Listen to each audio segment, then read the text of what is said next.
नमस्कार विद्यार्थी मित्रांनो, मी अभिषेक ठिगळे एज्युकल्चर मध्ये तुमच्या सगळ्यांचं स्वागत करतो। PYQ सिरीज मधला आपला पुढचा पेपर आहे तो म्हणजे कंबाइंड ग्रुप बी प्रिलिमचा 2019 चा पेपर।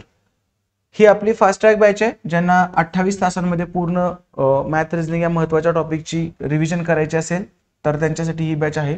जर तुम्ही कुठली एग्जाम देत असाल आणि मॅथ रिजनिंगची कमी वेळेत रिव्हिजन करायची असेल तर तुम्ही ही बॅच जॉइन करू शकता। फक्त कंडिशन एक आहे की तुमचं बेसिक चांगलं पाहिजे। चला प्रश्नांना सुरुवात करू आपण। पहिला प्रश्न काय होता, राम आणि श्याम दोघेही ए बिंदूपासून एकमेकांच्या विरुद्ध दिशेने चालत आहेत। ए बिंदूपासून राम 3 मीटर व श्याम 4 मीटर गेला। मी म्हणतो हा ए बिंदू आहे, विरुद्ध दिशेने चालत आहेत। राम 3 मीटर चालत गेला, ठीक आहे, ए बिंदूपासून, आणि श्याम विरुद्ध दिशेला 4 मीटर चालत गेला। त्यानंतर राम डावीकडे वळून 4 मीटर चालला, हा राम होता आणि हा श्याम। राम डावीकडे वळून 4 मीटर चालला म्हणजे इकडे वर, आणि श्याम सुद्धा डावीकडे वळून 5 मीटर चालला। श्याम सुद्धा डावीकडे वळून किती मीटर चालला? 5 मीटर चालला। आता त्यांच्यामधील अंतर किती? एकदा उजवीकडे 3 मीटर, हा इकडे गेला आणि त्या पद्धतीने। तर त्यांच्यामधील अंतर विचारलंय म्हणजे याच्यातलं आणि याच्यातलं अंतर तुम्हाला जे काय आहे ते काढायचं। आपलं काय ठरलंय की तुम्हाला एक ट्रायंगल बनवायचा असतो। मग मी एक ट्रायंगल बनवतो, हा इथून इथपर्यंतचा आणि हा असा खाली ट्रायंगल बनवतो जेणेकरून इथं काटकोन त्रिकोण तयार होईल। आता हे वर्टिकल अंतर बघू आपण किती आहे। वर्टिकल अंतर किती आहे? हे वरचं 4 आहे आणि खालचं 5 आहे। तर जर हा असा ट्रायंगल बनला असेल आपला तर वर्टिकल अंतर 4 आणि तिकडचं 5 म्हणजे हे पण 5, तर 4 आणि 5 काय झालं? 9। आता आपण हे आडवा अंतर बघू, इथलं 4 आहे आणि इथलं 3 आहे म्हणजे 4 आणि 3 आडवा अंतर किती होणार? 7। तुम्हाला याच्यातलं आणि याच्यातलं अंतर शोधायचं, याच्यातलं आणि याच्यातलं अंतर शोधायचं तुम्हाला। तर काय तयार होणार? मग काय असतं, इथलं कर्ण वर्ग बरोबर एक बाजूचा वर्ग अधिक दुसरी बाजूचा वर्ग म्हणजे 7चा वर्ग अधिक 9चा वर्ग बरोबर त्या क्वेश्चन मार्कचा वर्ग होणार। बरोबर, 7चा वर्ग किती येणार? 7चा वर्ग 49 आणि 9चा वर्ग किती होणार? 81। तर दोन्ही मिळून किती होतंय? हे 80 40 120 आणि हे किती होतंय? 10 130। 130 काय असणार आहे? क्वेश्चन मार्कचा वर्ग। मग 120 चा आपल्याला काय पाहिजे? वर्गमूळ। 130 चा आपल्याला काय पाहिजे? वर्गमूळ। मग 130 चा वर्गमूळ काय असणार आहे? 11चा वर्ग 121 असतो आणि 12चा वर्ग 144 असतो। तर 130 चा वर्गमूळ 11 पॉइंट समथिंग असं काहीतरी येईल, 11 पॉइंट समथिंग। मग तसा कुठला ऑप्शन आहे रे? ऑप्शन नंबर 4, 11.40 हे याचा आन्सर असणार आहे। पायथागोरसचं थेरम वापरायचं होतं फक्त। हा खूप इंटरेस्टिंग प्रश्न आहे बघा। काय म्हटले, दिलेल्या आकृतीत कोपऱ्यातील आयताचे मापन 4 सेंटीमीटर आणि बाय 8 सेंटीमीटर आहे। म्हणजे हा जो इथं त्यांनी केलंय हे याच्या भोवतीनं त्यांनी हे टाकलंय असं, हे इकडं आहे,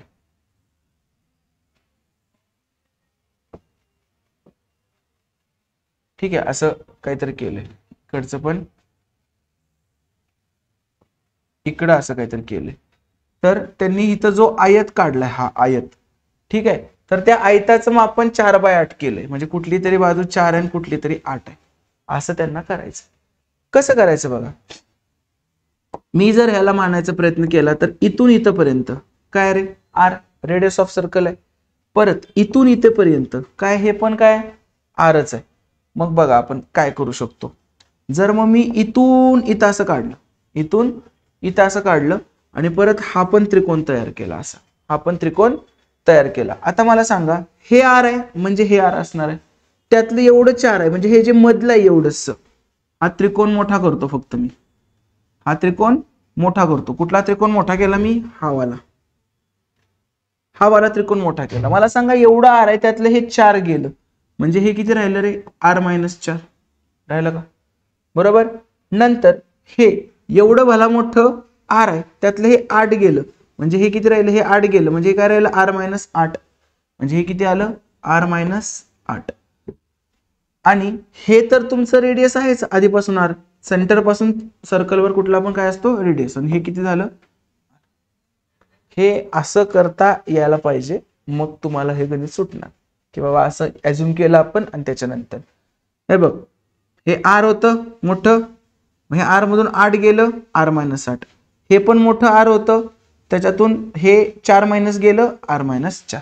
मग आता इथं तुम्ही काय लावायचंय, इथं तुम्ही पायथागोरस तुमचा लावू शकता काटकोन त्रिकोणात. काय येणार आहे, पहिल्या बाजूचा वर्ग r-4 चा वर्ग अधिक दुसऱ्या बाजूचा वर्ग r-8 चा वर्ग बरोबर काय असतो रे, कर्णाचा वर्ग. कर्ण किती आहे तुमचा, r आहे, r चा वर्ग. सॉल्व्ह करायचं फक्त a - b ब्रॅकेट स्क्वेअर काय असतं, a स्क्वेअर मायनस 2ab म्हणजे 8r, बेदोनी बेचोक 8, 8 गुणिले r 8 अधिक 4 चा वर्ग 16 प्लस परत r square minus 16r plus 64 is equal to r square. Done. आता एक एक गोष्ट सॉल्व्ह करू. r स्क्वेअर आणि r स्क्वेअर किती झालं रे, 2r स्क्वेअर परत -8r आणि -16r हे किती आलं, -24r. ठीक आहे. आणि आकडे किती राहिलेत आपले, अधिक 64 आणि 6 70, 70 आणि 10 80 बरोबर r स्क्वेअर.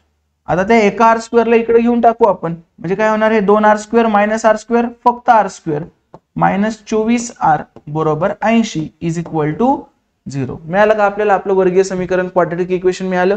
मग आपण हे सॉल्व्ह कसं करतो, गुणाकार काय पाहिजे मला आता 80 आणि बेरीज काय पाहिजे मला 24. तर संख्या काय आहेत 20 आणि 4. मग याचं उत्तर काय असणार, r बरोबर 20 असेल किंवा r बरोबर 4. r बरोबर 4 येऊ शकेल का रे, 4 जर पकडलं तर 4 वजा 4 0 येईल ना, त्यामुळे r बरोबर 4 येणार नाही. तर रेडियस काय असणार आहे आपली 20. रेडियस किती असेल आपली 20. वर्तुळाची त्रिज्या दर्शवणारा पर्याय सांगितलं किती असणार 20. टफ होतं एक्झाम्पल, पेपरमध्ये सूचना अवघड आहे कारण भूमिती तुमचं खूप चांगलं पाहिजे आणि आपल्याला एमपीएससी ला भूमिती जास्त हाय लेवलचं नाहीये, हे बऱ्यापैकी तुम्हाला तरी हे सोपंच आहे, एवढं काय अवघड नाही, पण हे त्या त्या वेळेत सुचणं इम्पॉर्टंट आहे. पण ह्यानंतर जर असा प्रश्न आला तर तुम्हाला अशा पद्धतीने करता आलं पाहिजे. चांगला प्रश्न होता हा. हेच ते प्रश्न असतात की जे तुम्हाला 16 17 18 पर्यंत घेऊन जातात. पझलचा प्रश्न आहे. काय म्हणतोय पझलचा प्रश्न, खालील माहिती काळजीपूर्वक वाचा. P Q R S T U आणि व्ही हे 7 प्राध्यापक आहेत. प्रत्येक जण भौतिकशास्त्र, रसायनशास्त्र, जीवशास्त्र, इंग्रजी, गणित, अर्थशास्त्र व भूगोल यापैकी परंतु वेगवेगळे विषय शिकवतात.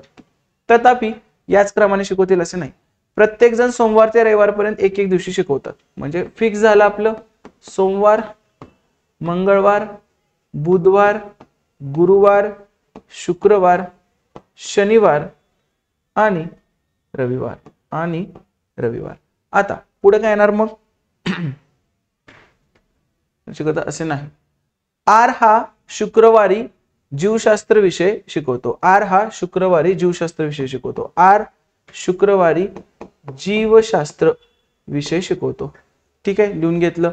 परत जो प्राध्यापक भौतिकशास्त्र हा विषय शिकवतो त्याच्या आदल्या दिवशी क्यू हा गणित शिकवतो. म्हणजे साईडला लिहू आपण, क्यू गणित शिकवतो कधी रे, भौतिकशास्त्राच्या आदल्या दिवशी. म्हणजे हे त्रिकूट असं कुठं तर बसलं पाहिजे, क्यू गणित भौतिकशास्त्र. ठीक आहे, आदल्या दिवशी क्यू हा गणित शिकवतो. व्ही हा रविवारी शिकवतो परंतु रसायनशास्त्र किंवा इंग्रजी शिकवत नाही. व्ही रविवारी शिकवतो पण काय काय शिकवत नाही, रसायनशास्त्र किंवा इंग्रजी शिकवत नाही, म्हणून ते त्याच्या साईडला लिहून घेतलं. आपलं फिक्स वालं मध्ये लिहितोय आपण.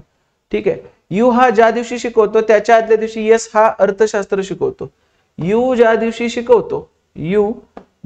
शिकवतो त्याच्या आदल्या दिवशी यस हा काय शिकवतो रे, अर्थशास्त्र शिकवतो. डन. पी हा मंगळवारी भूगोल शिकवतो. पी हा मंगळवारी काय शिकवतो, भूगोल शिकवतो. टी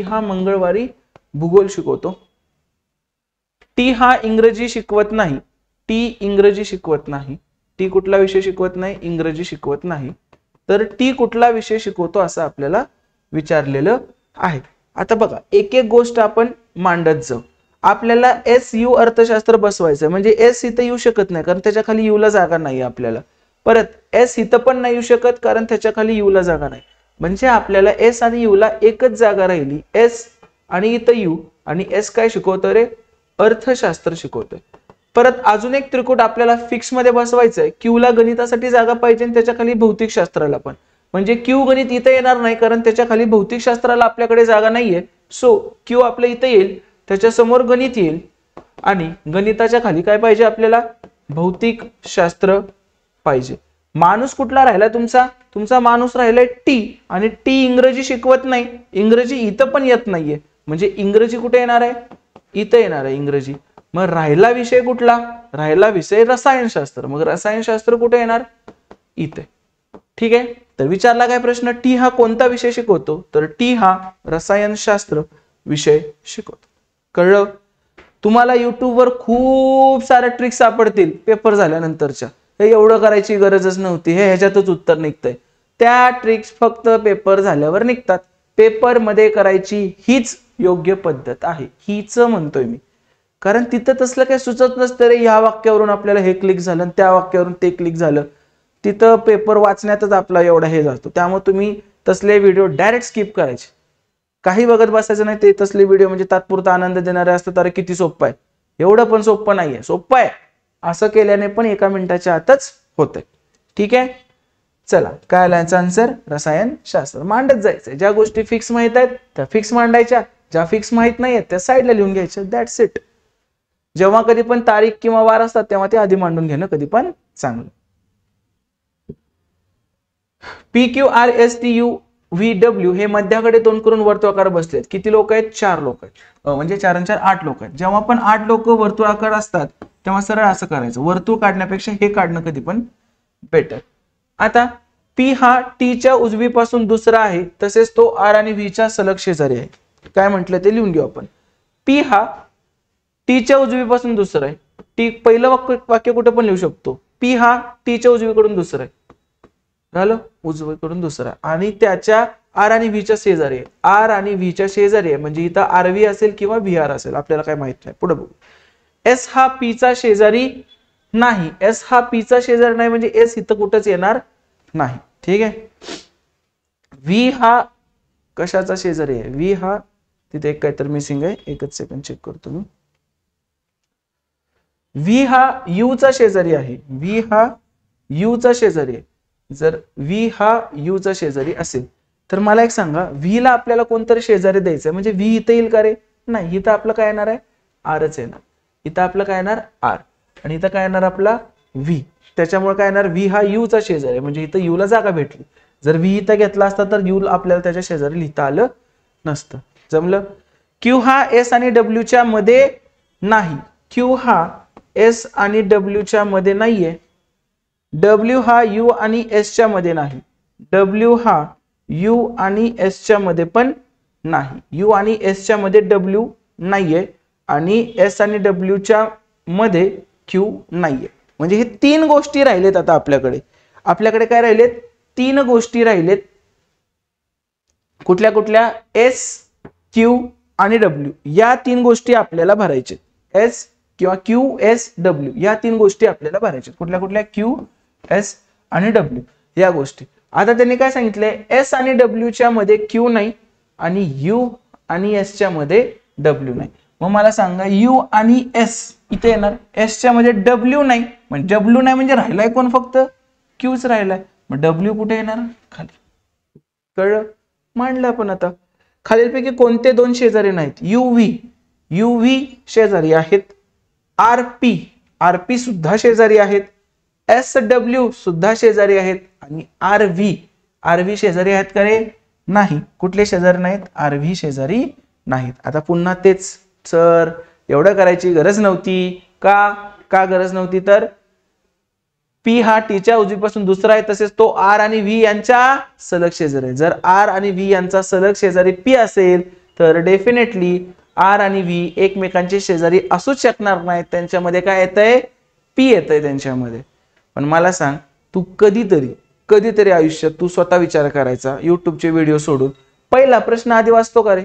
पझल मध्ये, सिटिंग अरेंजमेंट मध्ये पहिल्यांदा प्रश्न वाचतोस का तू? नाही. तू हे दिसले की लगेच करायला घेतो ना. हे तर तुला नंतर कळतं कुठले 2 शेजारी नाहीयेत. बरोबर?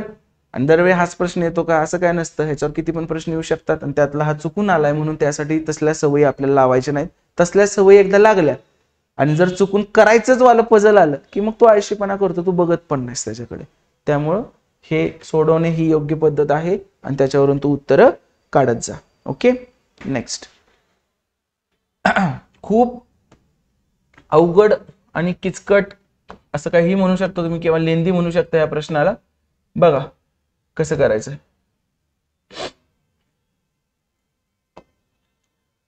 काय बाबू पी क्यू आर एस व टी ही 5 पिके घेतो. टी हे आर पेक्षा वेगवान वाढणारे पाण्याची जादा मागणी करणारे पीक असून ते जास्त पैदास करते. थोडक्यात 3 पॅरामीटर आहेत. कुठले कुठले 3 पॅरामीटर आहेत? वेगाने वाढणे, वेगाने वाढणे, वेगाने वाढणे हे एक पॅरामीटर आहे. दुसरं काय पॅरामीटर आहे? पाण्याची जास्त मागणी करणे. दुसरं पॅरामीटर काय? पाणी आहे दुसरं पॅरामीटर. आणि तिसरं पॅरामीटर काय? पैदास. ठीक आहे, तिसरं पॅरामीटर काय? पैदास. आपल्याला ह्या 3 पॅरामीटर मध्ये हे गणित सोडवायचं. 3 पॅरामीटर मध्ये हे गणित सोडवायचे. आता पिकं किती आहेत? 3 आणि 2 5 पिकं आहेत. सर मी आकडे टाकतो 1 2 3 4 आणि 5. ठीक आहे, आणि मला जरा कच्च करायला घेतो. ठीक आहे, थोडक्यात हे आपण थोडस इकडे घेऊ. असे आपल्याकडे गोष्टी आहेत. 5 पिकं आहेत आणि 5 पिकांना आपल्याला 3 पॅरामीटर मध्ये डिवाइड करायचं. बघा आता एक एक गोष्ट लिहू. कच्चं काम खाली करू आपण. कच्चं काम खाली करू ह्याच्या आणि इथं फिक्स गोष्टी इथं लिहू. टी हे आर पेक्षा वेगाने वाढणार आहे. जे वेगाने आहे ते वर लिहायचं. टी हे आर पेक्षा वेगाने, आर पेक्षा वेगाने, सो टीच्या आरच्या वर टीला लिहिलं. व पाण्याची जादा मागणी करणारे पीक असून आणि पाण्याची सुद्धा जादा मागणी करतं टी असून ते टी पेक्षा जास्त पैदास करते. कोण? आर. हे जरा वाक्य चुकलंय पण टी पेक्षा कोण? आर जास्त पैदास करते असं आहे. ठीक आहे, नंतर माझ्याकडून नाही चुकलं, आयोगाचं चुकलेलं आहे, इंग्लिश मध्ये करेक्ट आहे. पी हे आर पेक्षा जादा पैदास करते. पी हे आर पेक्षा जादा पैदास करते. पी हे आर पेक्षा जादा पैदास करते. लिहिलं कच लिहितोय तसे. आणि क्यू पेक्षा वेगवान वाढते. पी हे क्यू पेक्षा वेगवान वाढते. क्यू हे टी पेक्षा अधिक पाणी मागते. क्यू हे टी पेक्षा अधिक पाणी मागते, पण जे सर्वात कमी पैदास करणारे दुसरे आहे. कोण? क्यू. सर्वात कमी पैदास करणाऱ्यामध्ये दुसरं कोण आहे रे? क्यू. म्हणजे 4 नंबरला क्यू असणार आहे. सर्वात कमी दुसरे आहे हे एस आहे. एस सर्वात मंद गतीने वाढणारे. एस सर्वात मंद गतीने वाढणारे आणि सर्व पिकात कमी पाण्याची मागणी करणारे. सर्व पिकात कमी पाण्याची मागणी करणारे मागणी करणार आहे, पण सर्वात जास्त पैदास करते. पण सर्वात जास्त पैदास करते म्हणजे 1 नंबरला. फिक्स वाल्या गोष्टी फिक्स मध्ये लिहितो. आर हे पी पेक्षा अधिक पाणी मागते. आर हे पी पेक्षा अधिक पाणी मागते म्हणजे आरच्या खाली काय येणार इथं? कच्च्यामध्ये पी येणार. आर हे पी पेक्षा अधिक पाणी मागणारे आणि वेगाने वाढणारे पीक आहे. आणि वेगाने वाढणारे म्हणजे पी पेक्षा वेगाने सुद्धा वाढते. ज्याच्यापेक्षा अधिक. आता इथपर्यंत संपलं आपलं. ठीक आहे, आता हा प्रश्न सुरू झाला पुढचा. आता हे मांडून घेऊ. आपल्याला कसं पाहिजे रे? टी आर पी आणि पीच्या खाली काय पाहिजे? क्यू. मग कसं लिहू शकतो आपण? टी आर पी आणि पीच्या खाली क्यू. हे पण मांडायचंय तुला. कसं मांडणार हे? टी आर पी आहे आणि टीच्या वर काय पाहिजे? क्यू. म्हणजे Q T R P. Q T R P. Q T R आणि पी. आणि आता इकडे बघू. इकडे आपल्याला 3 गोष्टी मांडायच्या आहेत आणि तुला आरच्या वर काय माहित आहे? पी. म्हणजे पी आर टी असा सिक्वेन्स येणार आहे हा. मग पी आर टी हा सिक्वेन्स कसा येऊ शकतो? पी आर आणि टी. जमलं? झाला विषय. सगळं व्यवस्थित मांडलं आपण. आता मला सांगा प्रश्न काय विचारलाय? ज्याच्यापेक्षा अधिक पाण्याची मागणी करणारे, पाण्याची मागणी अधिक जितकी पिके आहेत आणि तितकीच त्याच्यापेक्षा कमी पैदास देणारी पिके आहेत असे पीक निवडा. थोडक्यात पाण्याची मागणी करणारे पण जास्त, त्याच्यापेक्षा जेवढे असतील तेवढेच पैदास करणारे कमी पाहिजे, तितकीच त्याच्यापेक्षा कमी पैदास करणारे. आपण ऑप्शन 4 पासून सुरू करू. पी. मला सांगा पी पेक्षा पाण्याची अधिक मागणी करणारे किती लोक आहेत? 1 2 3. किती पिकं आहेत? 3. आणि पी पेक्षा कमी पैदास करणारे पण किती आहेत? 1 2 3. म्हणजे पी जुळते. पण लगेच हे करू नका, आपल्याकडे बाकीचे पण ऑप्शन आहेत. आर बघा. आर पेक्षा जास्त पाणी मागणारे किती आहेत? 1 2. आणि आर पेक्षा कमी पैदास करणारे पण किती आहेत? 1 2. म्हणजे आर पण जुळतंय. परत क्यू बघा. क्यू. क्यू पेक्षा जास्त पाणी मागणारे कोणच नाहीये आणि क्यू पेक्षा कमी पैदास करणारे एक आहे म्हणजे क्यू जुळत नाही. म्हणजे पी आणि आर तर होतंय, याच्यात पी आणि आर आहे. एस चं पण चेक करू. एस पेक्षा जास्त पाणी मागणारे किती आहेत? 1 2 3 4. आणि कमी किती आहेत रे? 1 2 3 4. 4 पैदास करणारे कमी आहेत, त्यामुळे एस पण जुळते. ऑप्शन काय आला? Option number 1. ठीक आहे, पेपरमध्ये हा प्रश्न स्किप करणं जास्त फायदेशीर ठरेल. या प्रश्नाच्या ऐवजी तुम्ही इतर प्रश्न सोडू शकता.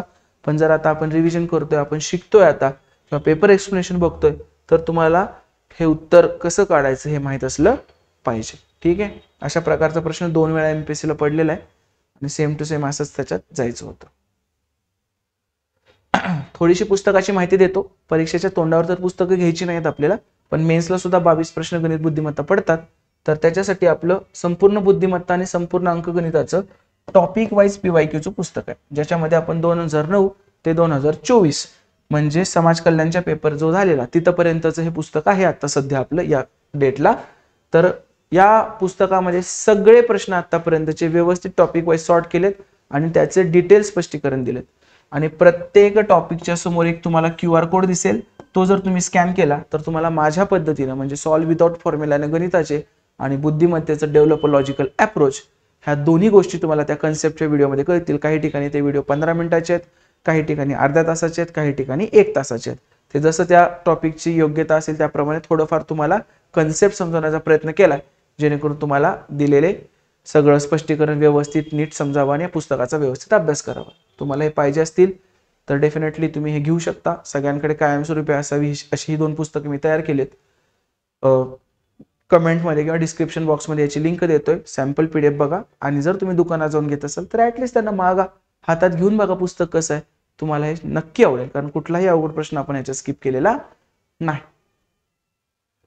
पुढे तळ्यात एक स्तंभ आहे, निम्मा स्तंभ तळ्यातील चिखलात रुतलेला आहे. मी काय म्हणतो, तळ्यात एवढा मोठा स्तंभ आहे, ह्या स्तंभाची उंची x पकडू, निम्मा स्तंभ रुतलाय म्हणजे काय रे, x/2 चिखलात रुतलाय. चालतंय. परत त्याच्यावर 1/3 भाग पाण्यात बुडालेला आहे. त्याच्यावरचा 1/3 भाग म्हणजे x/3 काय केलं रे, पाण्यात बुडालेला आहे. ठीक आहे. आणि 7 एकक लांबी असलेला भाग पाण्याबाहेर आहे. 7 एकक लांबी असलेला भाग कुठं आहे, पाण्याबाहेर. सुरुवातीला काय पकडलेलं, सगळ्यात मोठा स्तंभ कितीचा पकडलेला मी, x, आणि नंतर पार्ट केला, चिखलात रुतलेला x/2, पाण्याखाली x/3 आणि त्याच्यावर किती, 7. यांची बेरीज म्हणजेच x असणार आहे. मग तुम्ही असं लिहू शकताय का, x बरोबर 7 अधिक x/3 अधिक x/2. ह्या तिघांची बेरीज काय असणार आहे, x. चला सॉल्व्ह करू आपण. सगळ्याचा छेद 6 करूया. 6 केला, 3 2 6 म्हणून 6 केला. तर 6 करायला इथं 1 होता, 6 न गुणलं तर वर पण 6 न गुणा, 6 7 42. परत इथं 2 न गुणलं वर पण 2 न गुणलं 2x. इथं 6 याला 3 न गुणलं वर पण 3 न गुणलं 3x इज इक्वल टू किती, x. खालचं 6 इकडे घेतलं, किती आलं रे, 6x. आणि हे किती झालं, 42 अधिक 3 आणि 2 5x. 5x इकडे घेतलं, 6x वजा 5x फक्त x, आणि आन्सर काय आलं तुझं 42. x चं आन्सर आलं 42. आणि x म्हणजेच आपण काय पकडलेलं रे, खांबाची उंची टोटल. म्हणजे स्तंभाची एकूण उंची किती आहे रे, 42 सेंटीमीटर. जे काय असेल ते एकक, 42 एकक. कळालं. साधा प्रश्न होता, 4 वेळा प्रश्न विचारलाय हा MPSC ने. सेम असाच पालीमध्ये पण विचारलाय, एक पाल एवढी एवढी अशी असे, आणि स्तंभामध्ये पण विचारलेला आहे. खरे खोटे, ठीक आहे. ज्यांना खरे खोटे अवघड जाते ना त्यांनी प्लीज माझ्या ह्याच्यावर खरे खोटेचाच एक छोटासा कोर्स आहे 49 का 50 रुपयाला.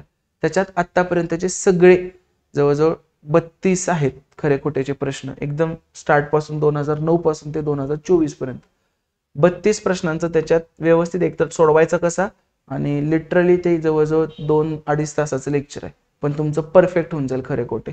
ठीक आहे. कोर्सवर जायचं, ऍपमध्ये जायचं एज्युकल्चरच्या, आणि topic wise PYQ courses, topic wise नाही, PYQ नाही, टॉपिक वाईज कोर्सेस असं एक कॅटेगरी. त्याच्यात गेला ना सगळे छोटे छोटे, ज्याला रेशो चांगलं करायचं आहे, ज्याला पर्सेंटेज चांगलं करायचं आहे, ज्याला work time speed time distance चांगलं करायचं आहे, ज्याला फक्त प्रोबॅबिलिटी 49 99 असं जेवढं कंटेंट दिलाय त्याच्या मानाने त्याची फी ठेवलेली आहे मी. तर ते तुम्ही पाहू शकता. बघा काय म्हटलं इथं, दुहेरी मध्यस्थीचा संशय असलेले 3 हेर आहेत, त्यांच्यापैकी फितूर व्यक्ती खोटे बोलतात, फितूर व्यक्ती खोटे बोलतात आणि इतर मध्यस्थ खरे बोलतात. तिघात फक्त एकच फितूर आहे, म्हणजे खोटं बोलणारा किती आहे रे, एकच आहे. जर चौकशीला त्यांनी पुढील प्रतिसाद दिला तर फितूर निर्देशित करणार, फितूर सांगायचं. दोघं खरे बोलतात, एक खोटं बोलतंय. नेहमी तुम्हाला काय सांगितलं, जे लोक ज्याचं नाव घेतात ते त्याचं उत्तर असतं. अली काय म्हणते, बेला फितूर आहे, आणि सारा पण काय म्हणते, बेला खोटे बोलते, याचा अर्थ फितूर आहे. दोघं जण एकाचं नाव घेतात की नाही, म्हणजे ही दोघं झाली खरी, हा झाला खोटा. म्हणजे खोटं कोण आहे रे, बेला, म्हणजेच फितूर कोण आहे, बेला. त्यांनी काय विचारले, फितूर निर्देशित करणारा पर्याय कुठला, फितूर निर्देशित करणारा पर्याय काय, बेला. कळालं का. हे डायरेक्ट तुम्हाला मी शॉर्टकटनं सांगितलेलं आहे. लेक्चरमध्ये मी हे शिकवलंय की हे कसं काढायचं, यस नो टाईप पद्धतीने. ठीक आहे. आता शॉर्टकट काय सांगितलं मी तुम्हाला, की जे दोन व्यक्ती खऱ्या बोलणाऱ्या असतील त्या जर एकाच कुणाचं नाव घेत असतील तर ते तुमचं आन्सर असतं. ठीक आहे, हे जवळजवळ 90% प्रश्नांना लागू होतं. म्हणजे 32 प्रश्न जर असतील तर 26-27 प्रश्नांना हे लागू झालेलं आहे. पुढे, अजय आणि विकास यांच्या आजच्या वयाचे गुणोत्तर किती आहे? 3:11. अजय आणि विकास यांच्या आजच्या वयाचे गुणोत्तर आहे 3:11.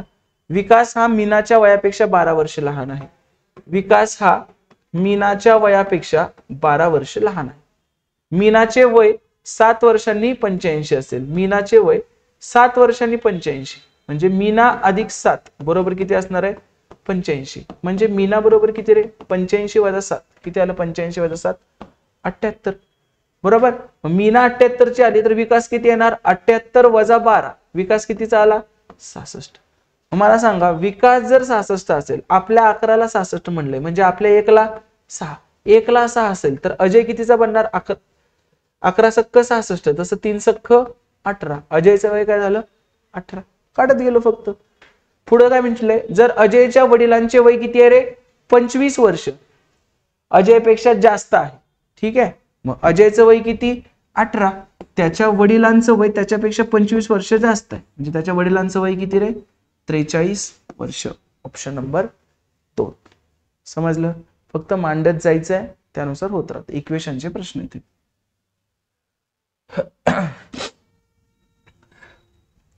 चला, एकदम सिंपल इंटरेस्टिंग साधा सुद्धा प्रश्न आहे.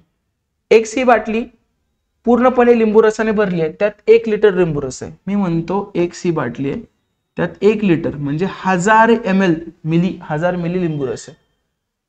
हंसाने वाय व झेड या दोन रिकाम्या बाटल्यात एक्स मधला रस ओतला. वाय आणि झेड या दोन रिकाम्या बाटल्यांमध्ये तिनं एक्स मधला रस ओतलाय. ठीक आहे, किती ओतला आता तरी माहित नाही अजून आपल्याला. वाय बाटलीची धारकता एक्स बाटलीच्या निम्मी आहे म्हणजे वाय ची धारकता एक्स ची निम्मी आहे. एक्स ची 1000 आहे तर वाय ची किती येणार रे? 500. याची धारकता म्हणजे टोटल क्षमता किती आहे? 500 रस, त्याच्यात 500 ml रस पसरू शकतो, द्रव लिक्विड. यानंतर एक्स बाटलीत आणखी 0.6 लिटर म्हणजे 600 ml शिल्लक राहिला. मला सांगा, याच्यात 600 ml शिल्लक राहिला म्हणजे त्यानं ओतला किती रे? 400 ml ओतला. कसा ओतला अजून माहित नाही, पण 400 ml ओतलाय खाली. आता बघा पुढे, वाय या बाटलीची 1/5 तर झेड बाटलीची अर्धी धारकता रसाने भरली. वाय ची 1/5, वायचं टोटल किती आहे? 500. 1/5 भरलं म्हणजे 500चं 1/5 किती? 100. म्हणजे वायचं 100 ml भरलं, 400 ओतलेलं दोन्ही मध्ये, 100 इकडे गेलं तर इकडे किती राहिलं? 300 ओतलं असणार आहे. आणि झेडची किती भरली म्हणले त्यांनी? अर्धी. म्हणजे झेडचं 300 भरलं म्हणजे झेडचं अर्ध भरलं. तर मग मला सांगा, झेडचं टोटल किती रे? 600. 300 भरल्यावर अर्ध भरलं जाते तर टोटल भरण्यासाठी किती असणार आहे मग? 600. पटलं इथपर्यंत? म्हणजे झेडची क्षमता काय झाली? 600. आता हंसाने झेड ही बाटली पाण्याने भरली. 300 ml चा तर रस भरला आणि परत पूर्ण बाटली परत 300 ml पाण्याने भरली. बरोबर, कारण अर्ध 300 तर वरचं अर्ध 300. तर विचारले काय? झेड बाटलीतील द्रवाची राशी. 300 ml रस, 300 ml पाणी, म्हणजे टोटल झेडची टोटल क्षमता किती झाली रे? 600. 600 म्हणजे 0.6 लिटर. झेडचं काय रे? क्षमता 0.6 लिटर आहे. एक एक स्टेप करत गेलो फक्त आपण. पुढे 95 नंबरचा प्रश्न बघा. काय सांगितलं तुम्हाला? जेव्हा गुलाबी एक्स आहे, पांढरा वाय. गुलाबी जेव्हा एक्स असतो त्यावेळी पांढरा काय असतो रे? पांढरा त्यावेळी काय असतो? वाय असतो. ह्याचा वाईस वर्सा ट्रू नाही. गुलाबी एक्स असल्यावर पांढरा वाय, पांढरा वाय असेल तर गुलाबी एक्स असेलच का असं आपल्याला काही माहित नाही, पण गुलाबी एक्स असेल तर पांढरा वाय असणार. नंतर जेव्हा गुलाबी एक्स नाही, जेव्हा गुलाबी एक्स नाहीये त्यावेळी काय होतं रे? जेव्हा गुलाबी एक्स नाही, पिवळा झेड आहे म्हणले. पिवळा झेड आहे म्हणजे गुलाबी जर एक्स नसेल तर पिवळा झेड असणार आणि गुलाबी एक्स असेल तर पांढरा वाय असणार. ठीक आहे, परंतु पिवळा झेड असेपर्यंत पांढरा वाय असणार नाही. पण जोपर्यंत पिवळा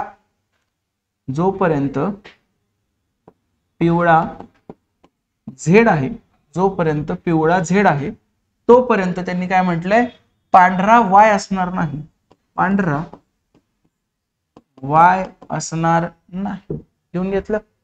आता हे जर सर्व माहिती सत्य, ही सगळी माहिती सत्य, तर खालीलपैकी सत्य विधान निवड.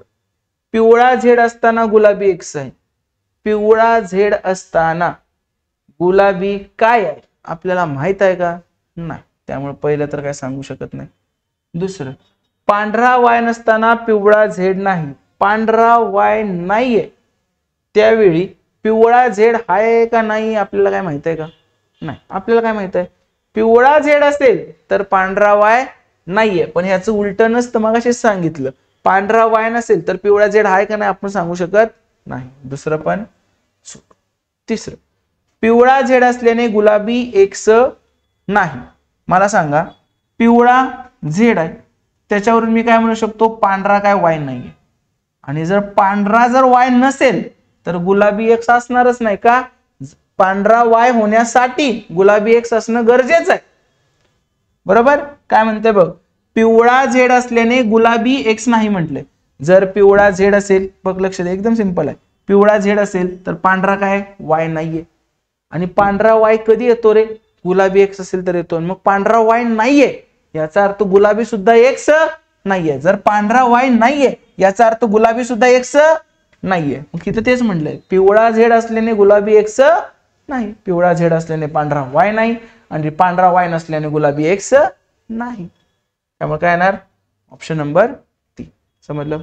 पुढे थोडीशी बॅच अनाउन्समेंट करतो. 10 फेब्रुवारीला आपली बॅच सुरू होते, मोठीवाली बॅच. या वर्षातली पहिली बॅच ही माझी.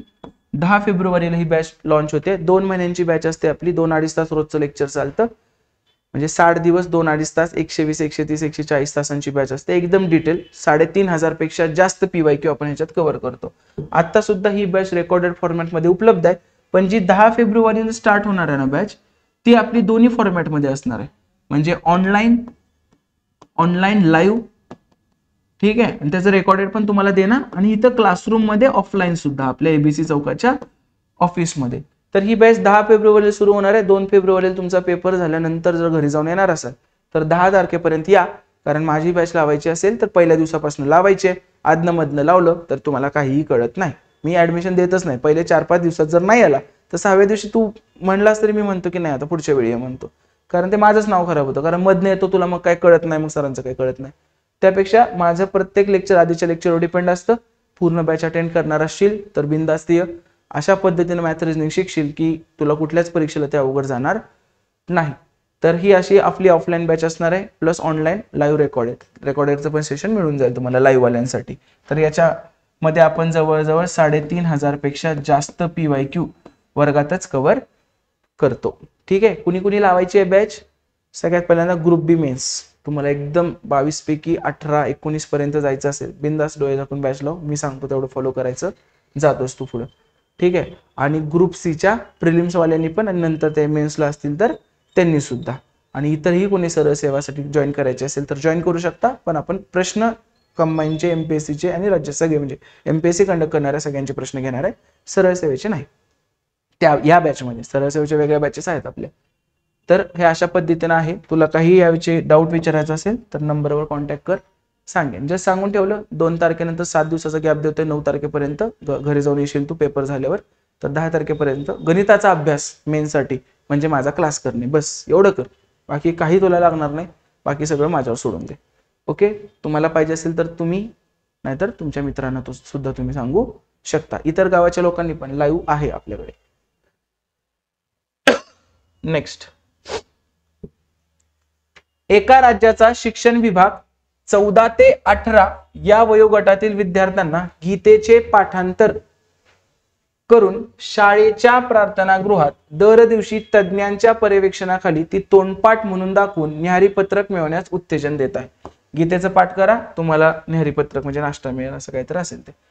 तरुण व्यक्तींचा आत्मविश्वास वाढवण्यासाठी आणि भारतीय जीवन तत्वज्ञाना संबंधांनी त्यांची जागरूकता वाढवण्यासाठी शासनाने ही योजना रचली आहे. या योजनेत भाग घेऊन आणि गीता पाठ करून तरुण व्यक्ती हे तत्वज्ञान ग्रहण करतील आणि शांत जीवन जगतील. ठीक आहे.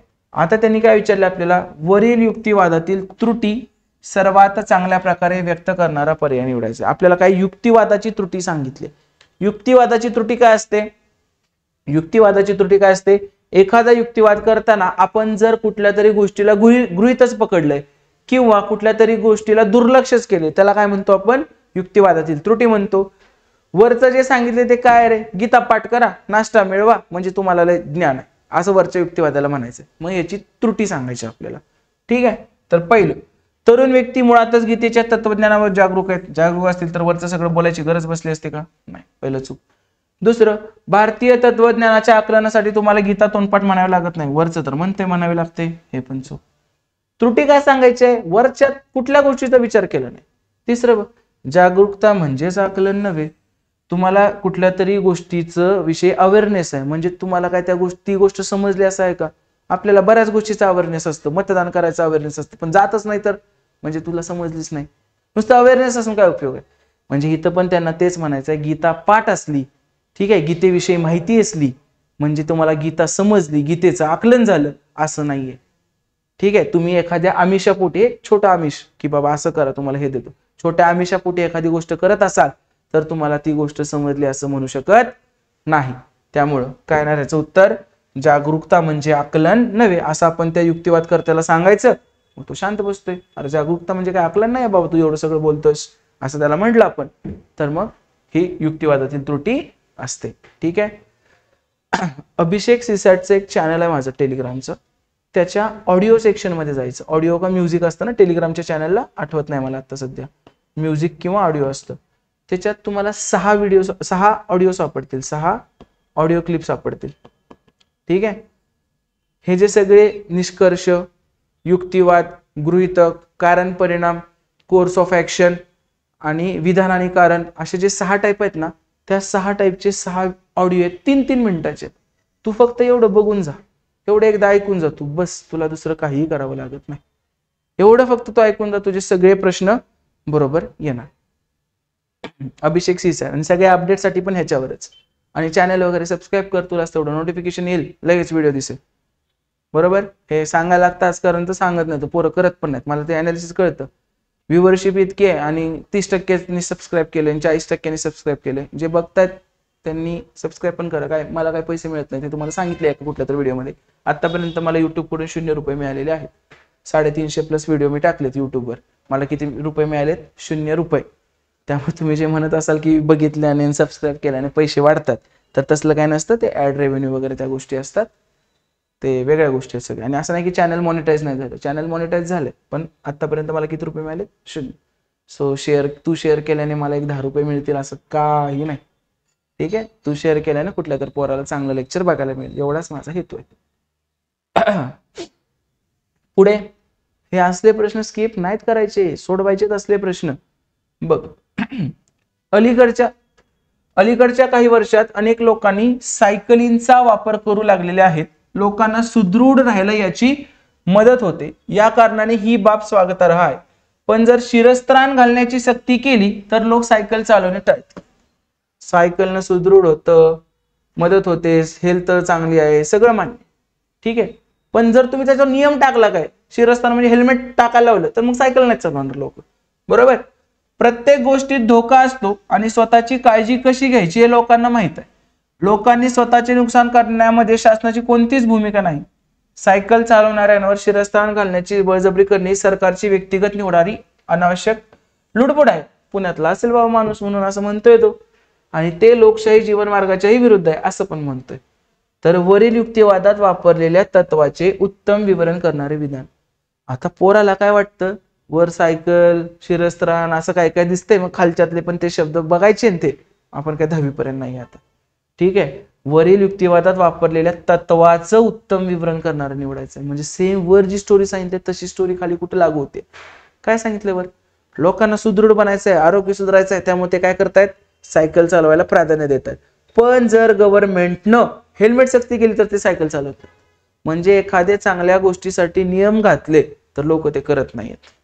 ठीक आहे. एखाद्या गोष्टीतून लोकांना आनंद मिळतोय, चांगलं वाटतंय, त्यांची हेल्थ सुधारते किंवा काय पण, लोकांच्या स्वातंत्र्याला त्यांच्या म्हणण्याप्रमाणे करता येते किंवा लोकांना काहीतरी चांगलं करायचंय, पण त्याच्यासाठी नियम जर लावला तर लोक मात्र ते करायला तयार नाहीयेत. असा वरच्या ह्याचा आशय आहे, बरोबर. मग आता मला सांगा खालच्यात पण तसं, व्यावसायिक सायकल चालवणाऱ्यांनी शिरस्थान वापरणे प्रस्थापित करायला हवे. असं काय म्हटलं काय? कोण व्यावसायिक सायकल चालवणारे? काय संबंध आहे याचा? पहिलं काय येणार नाही. पण बरेच लोकांनी ह्याचं उत्तर तेव्हा हे दिलं का वर बी सायकल आहे खाली पण सायकल आहे, अख्ख्या ह्याच्यात कुठंच सायकल नाही. दुसरं बघा, मौजेसाठी घेतल्या जाणाऱ्या पेयांना व औषधांना कायदेशीर मान्यता द्यायला हवी.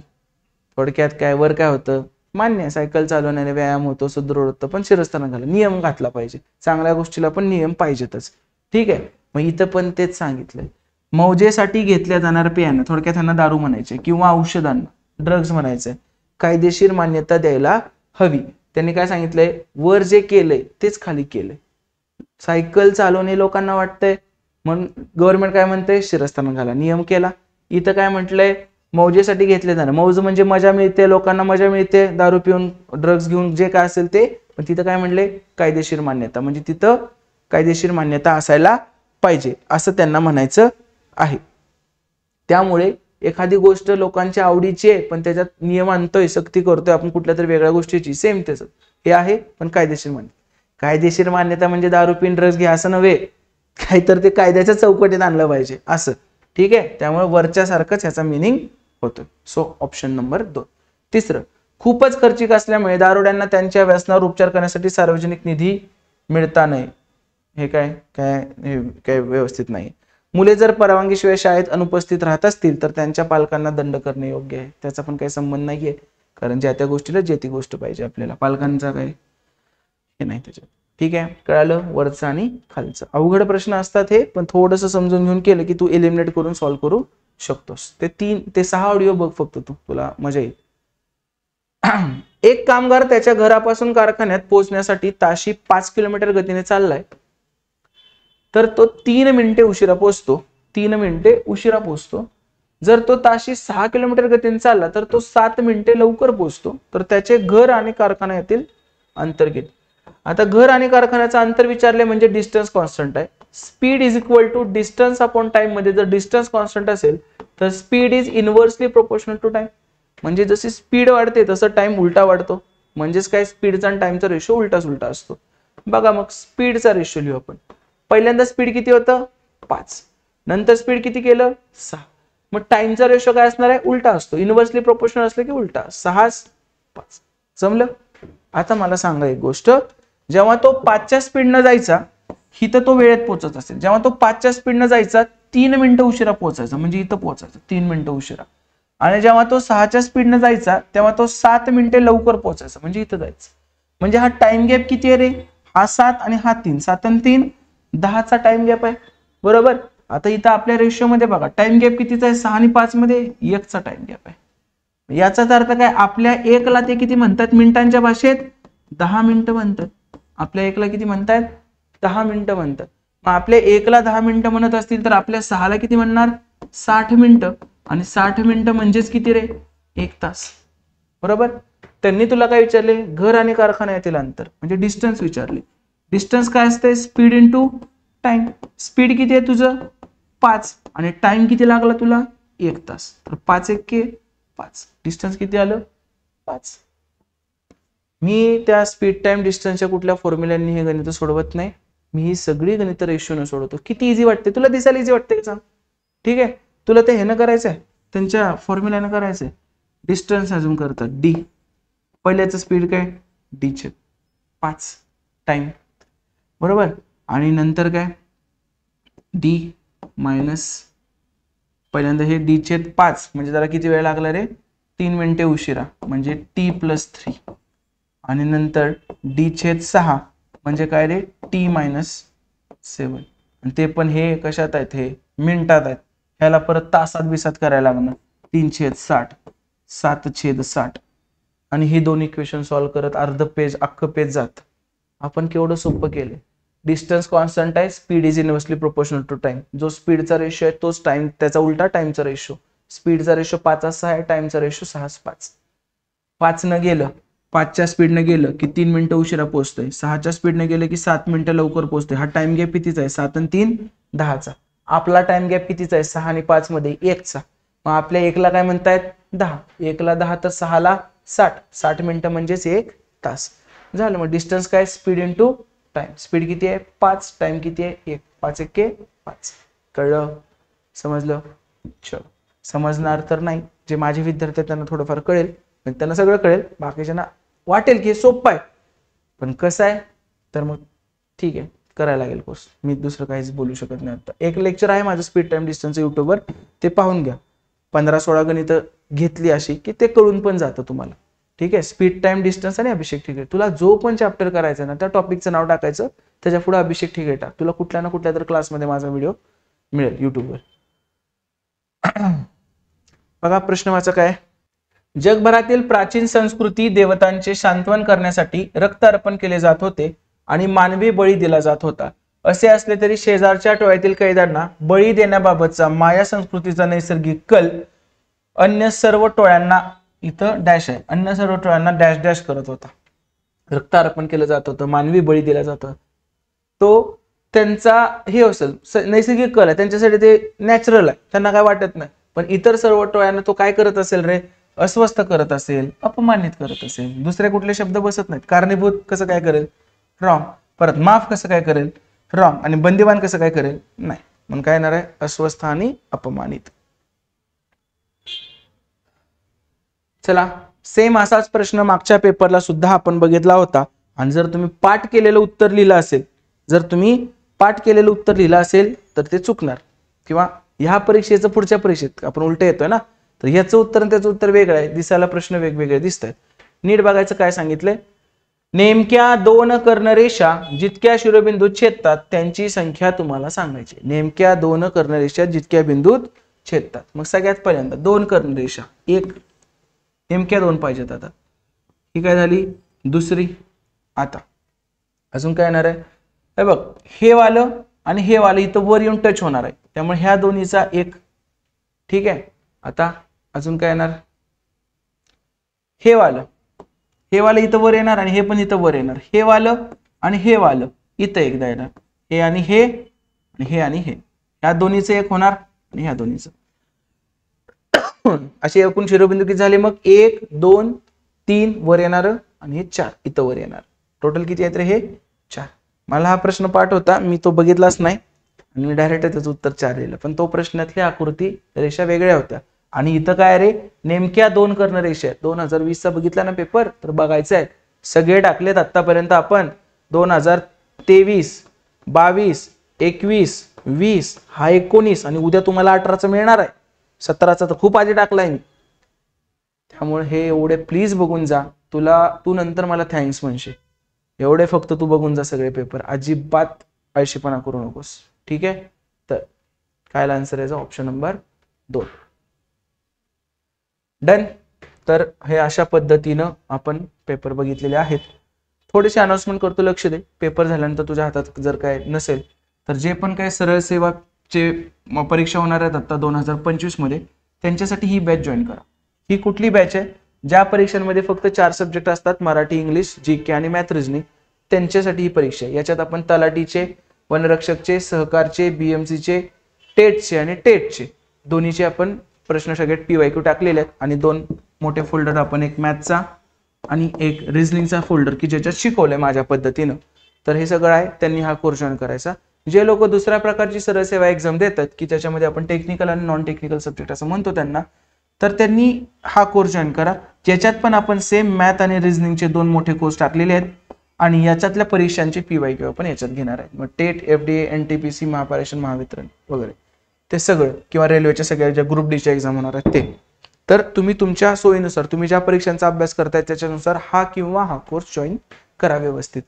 May be most of the students हा आहेत, मला ऍडमिशन वरून कळते की माझे जे स्टुडंट आहेत ते ह्या परीक्षांचा अभ्यास जास्त करतात. तर ही बेस्ट एक्झाम असणार आहे. 2025 पर्यंत 1 वर्ष व्हॅलिडिटी दिली दोन्हीला मी 999 रुपयांमध्ये. ठीक आहे, या वर्षभरात सगळं ते अपलोड सारखं अपडेट होत राहणार. आता पण खूप सारा आहे त्याच्यात कंटेंट आणि पुन्हा पण तो अपडेट सारखा होत राहणार. जशा माझ्याकडे रिस्पॉन्स शीट येतील तसं मी त्याच्यात लेक्चर घेत राहणार आहे. ठीक आहे, तर हे करू शकता. आणि मग इतर कुठल्याही ऑफलाईन बॅचेस वगैरे विषयी माहितीसाठी माझा नंबर आहे, त्या नंबरवर तुम्ही मला कॉल करा, तुम्हाला सगळी माहिती दिली जाईल. थँक्यू. ठीक आहे.